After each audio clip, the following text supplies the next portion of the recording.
We've been boaters in the Admiralty Inlet, Puget Sound, San Juan Island, British Columbia area for 40 years.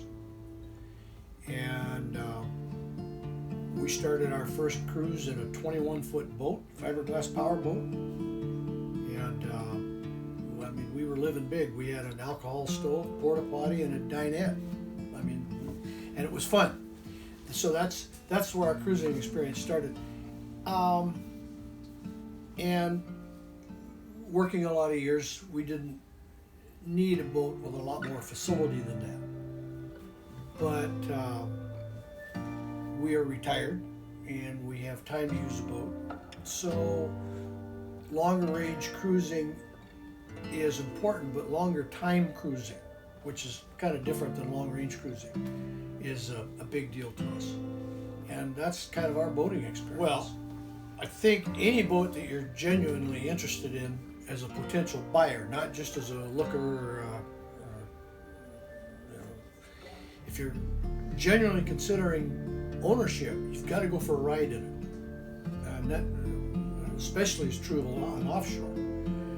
And I would, if you're looking at 2 or 3 boats, I think you go try 2 or 3 boats out and take your ride in the offshore last, and it'll speak to itself. And that's been our experience with it. So, but they all look good on paper.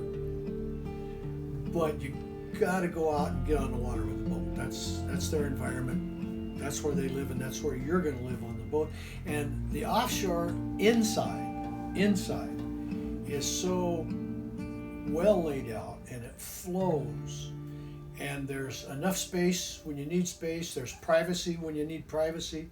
And when you're on your boat, you're inside the boat. You're not out looking at it. I mean, at a boat show, they all look good. And walking the docks, they all look good. But when you're in your boat, you're in your boat. And that's where they're important. And that's why you take them out on the water. Well, the build was a fun process. I did not go to the factory. I didn't figure it was going to change things one way or the other. It would have been a fun trip, but time was a little impaired at the time during that process. But there were a lot of photographs, a lot of pictures. Offshore provided me with a lot of photographs, and I have a bunch of them of the build, which was fun. The best used boats start out as the best new boats. And for resale, if you've got a high quality boat that's known to be a high quality boat, not something that you've just refurbished, you're going to have more resale appeal. You're going to have more resale value. And I think it's the percentage of value retention more than purchase price that was a consideration for us. Because there are good boats and cheap boats, but not very many good cheap boats. And you can spend, you could buy a boat that has a lower price tag, but your percentage of retention, I think, is going to be far less than a boat like this. The thing that appealed to us on that is less downtime in boat yards.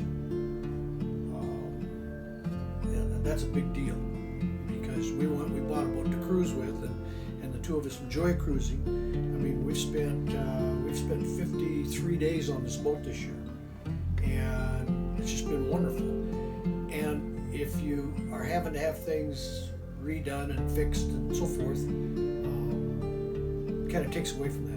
So that was part of the equation too.